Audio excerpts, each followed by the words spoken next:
আচ্ছা, এই ভিডিওতে আমরা দেখব যে অবজেকশনটা কিভাবে করা হয়। অবজেকশনটা কাদের বিরুদ্ধে করব? এমন কোনো ব্যক্তি আছে যে অযোগ্য, সে টাকা পাচ্ছে। এবার অযোগ্যটা আপনি বিচার করার কে? তাই না? সে যে অযোগ্য সেটা আপনি বলার কে, আমি বলার কে যে সে টাকা পাচ্ছে? এই যে অযোগ্য, তার জন্য কিছুটা পয়েন্ট এখানে কিন্তু সরকারিভাবে নোট করা হয়েছে এই ফর্মের ভেতরে। সেই ফর্মের মধ্যে যদি অযোগ্য তার পড়ে তাহলে কিন্তু আপনি ক্লেমটা করতে পারবেন। অথচ আপনার পাশের বাড়ি যে টাকাটা পাচ্ছে, আপনি পরিষ্কার বুঝতে পারছেন তিনি অযোগ্য, সে টাকাটা কেন পাচ্ছে এবং আমি যোগ্য হয়ে টাকাটা পাচ্ছি না। এবার সে যে অযোগ্য তার প্রমাণ করার আপনি আমি কেউ নেই। প্রথমে আমরা লগ ইন করে নেবো। লগ ইন করার পর অবজেকশন ক্লেম, এই অপশনের উপর ক্লিক করে দেবো।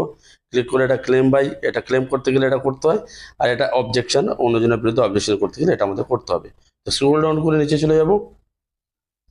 অবজেকশন নাম, যার নামে অবজেকশন করবে সেই বেনিফিশিয়ারির নাম, তার ফাদার্স নেম বা হেড অফ দ্য ফ্যামিলি, তার ডিস্ট্রিক্ট এখান থেকে দেবেন, তার রুরাল না আরবান সেটা এখান থেকে আপনারা দিয়ে দেবেন, তার ব্লকটা এখান থেকে আপনারা সিলেক্ট করে নেবেন, জিপিটা এখান থেকে আপনারা সিলেক্ট করে নেবেন, এবং application number, objection against which objection being raised, মানে যার বিরুদ্ধে আপনি অবজেকশনটা করছেন তার অ্যাপ্লিকেশনটা আপনি এখানে লিখে দেবেন।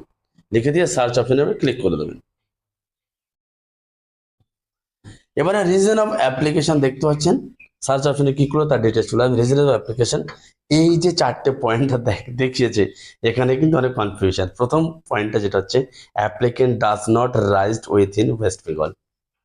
প্রথম যেটা রিজন হচ্ছে যে বেনিফিশিয়ারি সে ওয়েস্ট বেঙ্গলের স্থায়ী বাসিন্দা নন।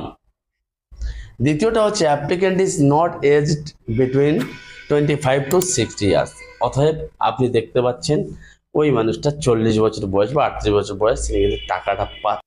তাহলে প্রথম দুটো ঠিক আছে, কোনো সমস্যা নেই, বয়স লিমিট ঠিক আছে এবং তিনি স্থায়ী বাসিন্দা। 3 নম্বর হচ্ছে applicant is any permanent government employee getting regular salary pension under the union of the state government and statutory body, government undertaking, panchayat, municipality body, local body, teaching or non-teaching employment under the state government at added education institute, etc. অতএব এই যেটা আপনি দেখতে পাচ্ছেন এখানে ভালো করে দেখুন, স্টেট গভর্নমেন্টে চাকরি করলে বা আপনার পঞ্চায়েতে বা মিউনিসিপ্যালিটিতে অনেক পেনশন, সে যদি পেনশন পায়, তো যেটা আমাদের নবনের ক্রাইটেরিয়াতে ছিল এইগুলো প্রমাণ। এবং অবশেষে যেটা আছে সেটা হচ্ছে তিনি ইনকাম ট্যাক্স দেন। তো মোট এই চারটে পয়েন্ট কিন্তু এখানে উল্লেখ করা আছে। এবার অন্নপূর্ণা পোর্টালে ইনএলিজিবল অনেক কারণ ছিল, যেমন তার যদি 4 হুইলার অর্থাৎ 4 চাকা গাড়ি থাকা তিনি অন্নপূর্ণার জন্য এলিজিবল নয়। তার বাচ্চা যদি প্রাইভেট স্কুলে পড়ে তার জন্য অন্নপূর্ণা ভান্ডারের জন্য এলিজিবল নয়। আরও অনেক কারণ আছে, বাট এখানে মোটে কিন্তু চারটে পাঁচটা কারণ কিন্তু উল্লেখ করা হয়েছে।